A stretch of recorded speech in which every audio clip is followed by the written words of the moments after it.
Imaginen que, a las puertas de unas elecciones cruciales que pueden cambiar todo el panorama del país, de golpe el Estado decide desenchufar una tecnología para el voto digital. Madre mía.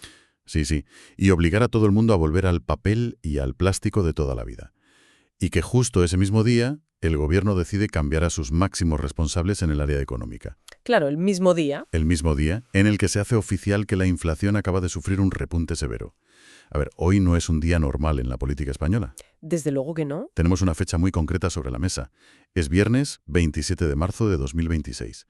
Y lo que tenemos delante es una radiografía absolutamente perfecta de cómo funciona la maquinaria del Estado cuando coinciden, de golpe, múltiples presiones de altísimo nivel. Lo verdaderamente destacable de todo esto es que no estamos ante una crisis institucional evidente, de estas que acaparan portadas con letras rojas. Exacto, no es un escándalo a voces. Eso es. Estamos ante una sincronización de movimientos en distintos frentes.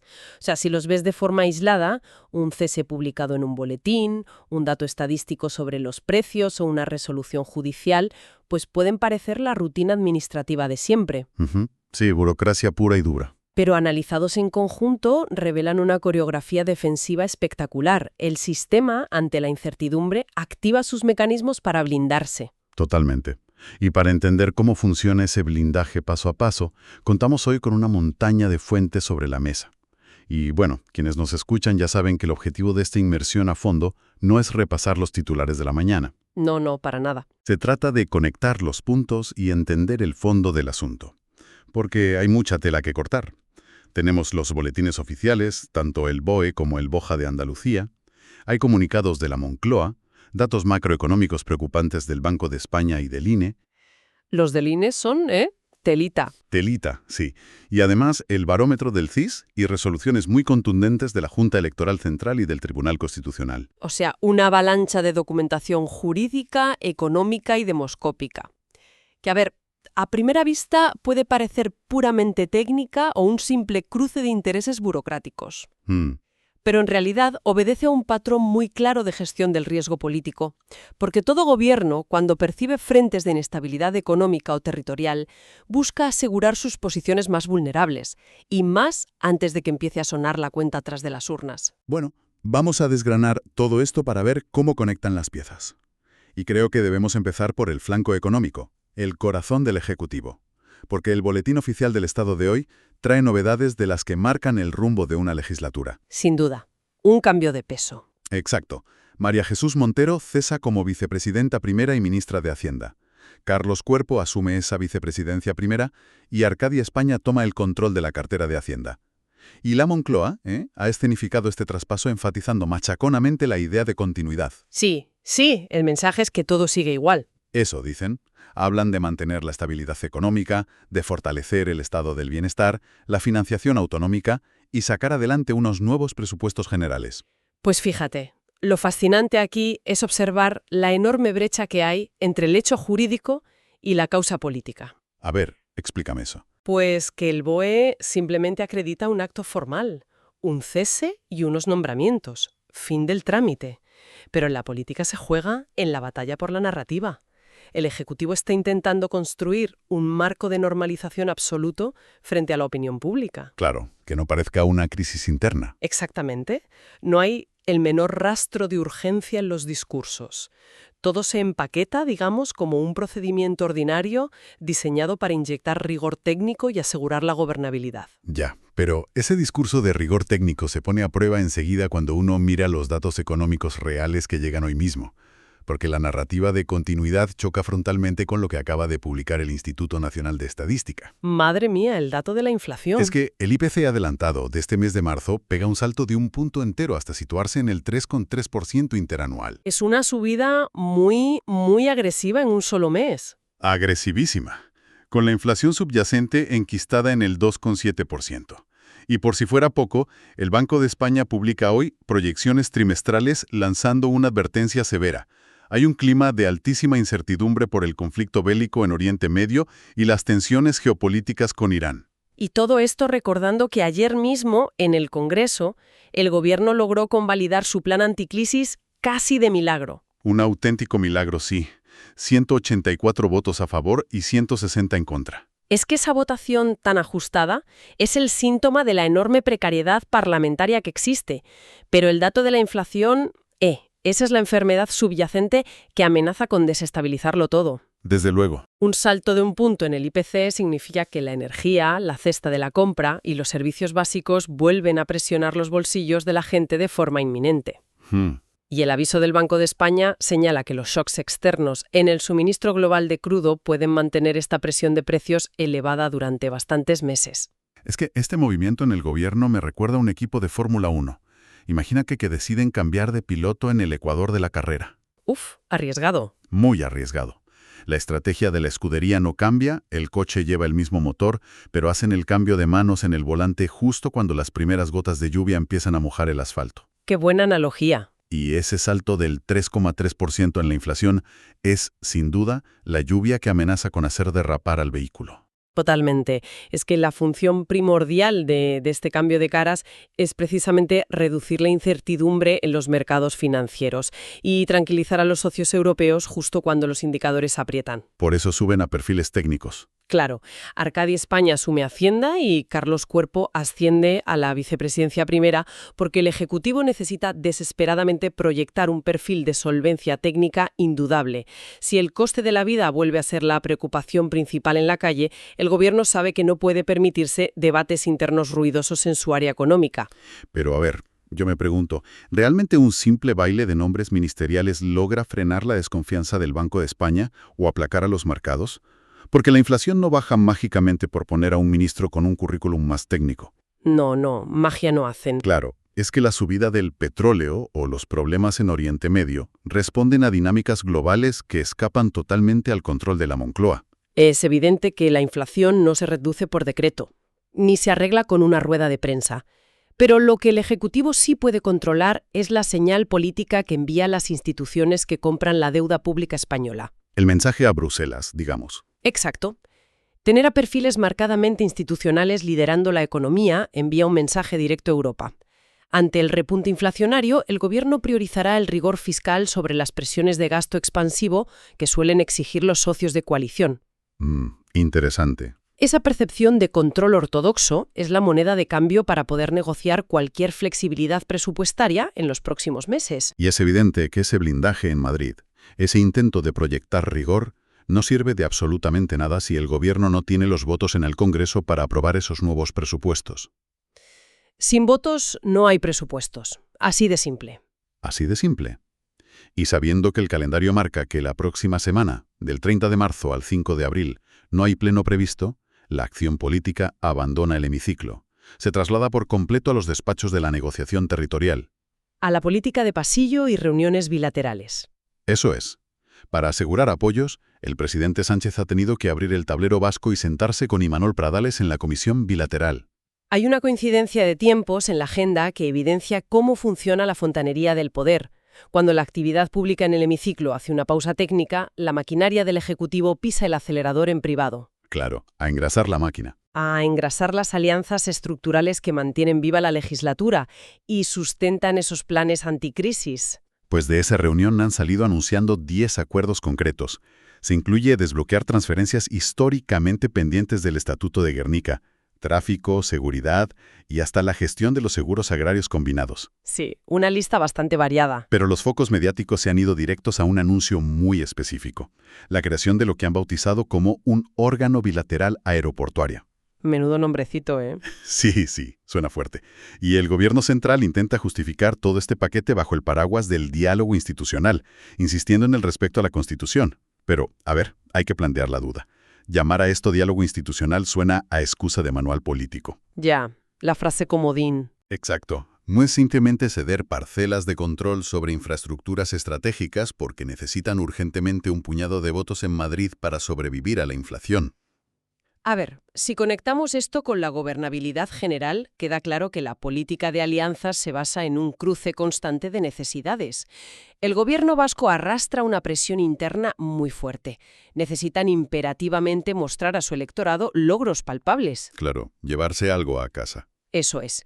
Necesitan certificar que cumplen el estatuto ganando terreno en áreas de gran impacto económico local. Y por otro lado, el Estado busca anclar a un socio prioritario desactivando focos de conflictividad. Ya, pero envolver todo esto en un marco de legitimidad constitucional no es una tirita antes de la herida. Es un mecanismo de defensa indispensable. Lo hacen para neutralizar las duras acusaciones de ruptura de la igualdad territorial que seguro van a llegar desde la oposición. Pero pongamos la lupa sobre ese concepto de órgano bilateral aeroportuario, porque la nomenclatura tiene mucho empaque, pero la sustancia técnica parece difusa. Muy difusa, la verdad. ¿Cómo se traduce esto en la realidad administrativa? ¿Significa que a partir de ahora desde Vitoria se va a decidir de forma unilateral qué rutas aéreas operan en Bilbao o las tasas?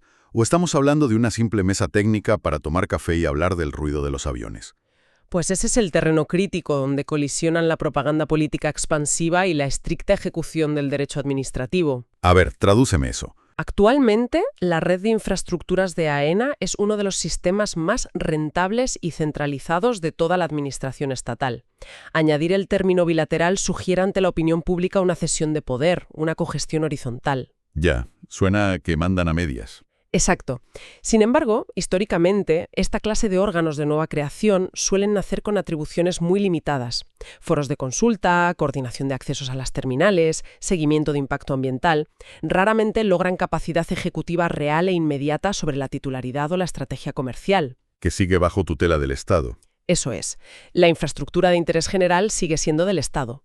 O sea, en otras palabras, se emite un titular grandilocuente para calmar las urgencias políticas en el País Vasco, asumiendo que el desarrollo burocrático real va a tardar meses y su impacto será mucho más moderado. Totalmente.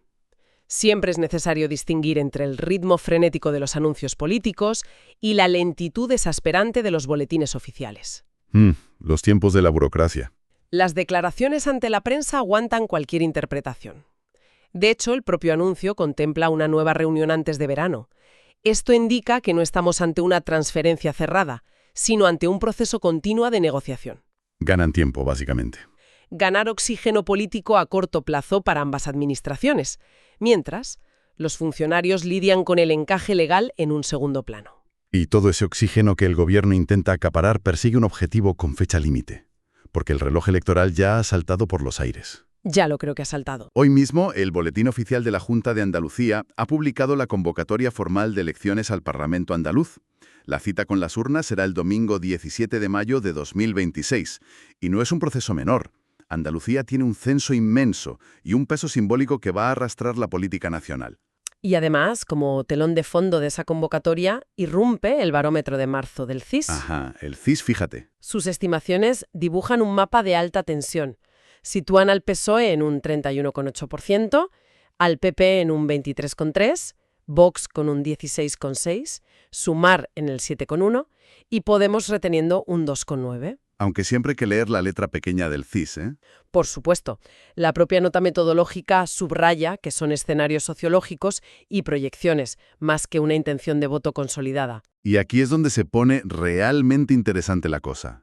Porque justo ahora, cuando los motores electorales empiezan a rugir, los organismos que ejercen de árbitros deciden pisar el terreno de juego y paralizar el partido. Frenazo en seco. Literal.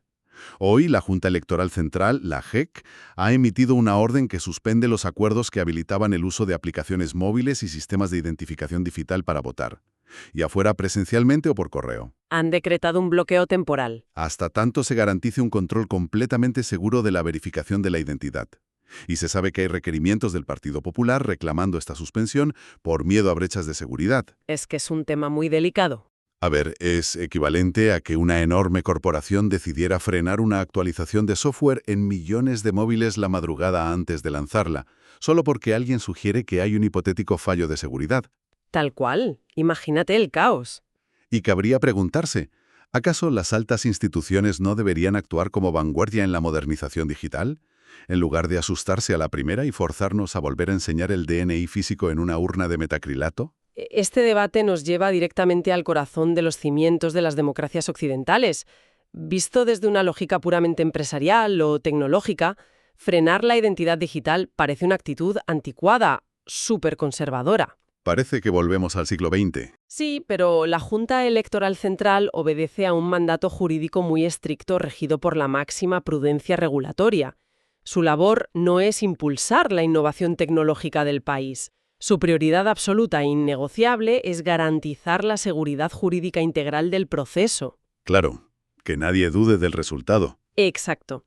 En un ecosistema de altísima polarización política, donde el mínimo fallo técnico podría desencadenar campañas masivas acusando de fraude, preservar la confianza social en el recuento es el único activo que no se puede comprometer. Básicamente, si existe la más remota duda sobre si un certificado puede ser hackeado para votar por un tercero, la JEC prefiere aguantar las críticas por parecer anticuada, porque eso es mucho menos dañino que enfrentarse a una crisis institucional por sospechas de ilegitimidad. Ante la mínima sospecha, el sistema retrocede al estándar validado históricamente. El viejo procedimiento analógico de enseñar el carnet al presidente de la mesa tiene una fortaleza insuperable frente a una aplicación móvil. Es completamente auditable por cualquier ciudadano raso. Sin necesidad de peritos informáticos, claro. Eso es. Y esta fijación por blindar los procedimientos formales no es exclusiva del ámbito electoral, porque el Tribunal Constitucional acaba de emitir una resolución que obedece exactamente al mismo instinto de protección. Efectivamente, hablamos del conflicto normativo en las Islas Baleares. Hoy el Constitucional ha anulado de golpe varios preceptos clave de un decreto ley impulsado por el gobierno balear. Una anulación frontal. Sí. Y la historia detrás es que el Ejecutivo Insular intentó utilizar el trámite rápido del decreto ley para parchar lo que ellos mismos catalogaron como un mero error humano ocurrido durante una votación anterior. Un despiste, vamos. Un despiste al apretar el botón.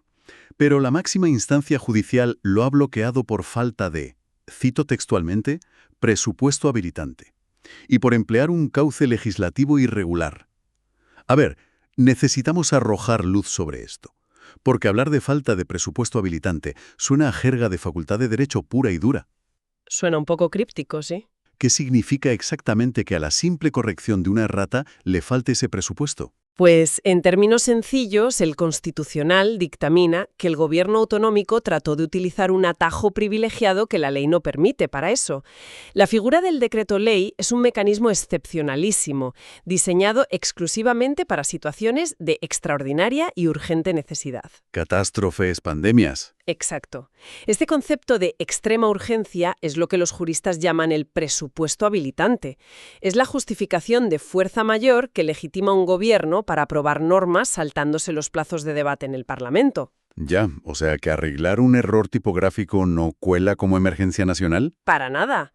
La Alta Corte les está recordando de manera severa que arreglar un despiste burocrático no constituye ninguna amenaza para el Estado. Por lo tanto, está tajantemente prohibido usar vías de excepción solo para ahorrarse el escrutinio de la Cámara. O no arreglar ese error en la ley balear, sino que sanciona la herramienta empleada. Manda un mensaje muy claro sobre las reglas formales. Transmite el mensaje de que la tramitación legislativa no admite excepciones ni excusas prácticas, por muy evidentes que parezcan. Es que es un pilar fundamental del derecho público. La preservación estricta de la forma es la única garantía real para proteger el fondo. Si un tribunal hiciera la vista gorda y permitiera abusar del decreto ley por conveniencia política, se abriría un resquicio de enorme peligro. Acabarían vaciando de sentido el poder de los parlamentos. Exacto. Así como la autoridad electoral paraliza el voto tecnológico si no ofrece fiabilidad absoluta, el órgano constitucional invalida normativas si no superan el estricto examen procedimental. Ambas instituciones asumen su rol de contrapesos. Actúan como auténticos muros de contención estructurales, vaya. Contra los excesos de los gobiernos, ya sea por afán de modernidad apresurada o por buscar un simple atajo político. Pues al analizar las conexiones entre toda esta documentación, la verdad es que emerge un panorama fascinante, muy lejano a lo que uno aprecia leyendo noticias aisladas en el móvil mientras se toma un café. Totalmente. Lo que podría parecer un viernes caótico saturado de reemplazos ministeriales, reuniones de alto nivel, alarmas de inflación en el 3,3, sondeos y sentencias, opera en la sombra como un mecanismo perfecto de gestión de crisis. Es la maquinaria del Estado calculando riesgos. Asumen el papel que les asigna el diseño constitucional ante situaciones de elevado estrés político. Vamos a repasar brevemente el mapa de situación de hoy para quienes nos escuchan. El Ejecutivo percibe la amenaza de la inflación y maniobra remodelando sus carteras clave en Hacienda para exhibir rigor fiscal ante Europa. Un movimiento de contención económica. Eso es. En paralelo, asegura su supervivencia en el Congreso cerrando pactos de transferencias con el nacionalismo vasco, blindándolo todo bajo un discurso de lealtad estatutaria. Contención territorial. Exacto. Y mientras la contienda partidista pisa el acelerador ante las decisivas elecciones andaluzas de mayo, los órganos garantes del Estado actúan como frenos de emergencia, bloquean la innovación tecnológica precipitada y cortan de raíz las trampas burocráticas para asegurar que nadie comprometa la fiabilidad del sistema. Al final del día, este análisis riguroso nos demuestra dónde reside la eficacia verdadera de las políticas de Estado. ¿Dónde dirías tú que reside? Pues mira, la esfera del marketing político sobrevive lanzando grandes promesas a los medios. La foto del nuevo ministro, el titular del órgano aeroportuario, el plan contra la inflación. Pero el peso de la realidad se concentra en el farragoso trabajo de ejecución administrativa. En la letra pequeña del BOE. No depende de anunciar un ministerio más técnico, sino de que Bruselas y los inversores analicen y se crean esa solvencia ortodoxa. No depende de prometer cogestión de infraestructuras en Vitoria, sino de cómo se defina cada coma del futuro texto legal. Y, desde luego, no depende del ruido de los partidos ante los porcentajes del CIS. Depende de que el ciudadano confíe ciegamente en las normas y en la limpieza del recuento electoral del próximo 17 de mayo. Que sean sencillamente indiscutibles. Entonces, ¿qué significa todo esto a la hora de comprender los grandes retos de futuro de nuestras instituciones? El examen detallado de hoy dibuja un sistema que prioriza casi patológicamente la seguridad jurídica, el rigor técnico y los controles analógicos frente al dinamismo y la innovación. Es un sistema conservador por diseño, sí. Y todo esto tiene un coste, pero parece funcionar para dar estabilidad ante la presión exterior. Sin embargo, hay un factor contemporáneo que no deja de expandirse y amenaza con saturar completamente estos filtros de seguridad burocráticos. ¿La constante sucesión de elecciones te refieres? Justamente.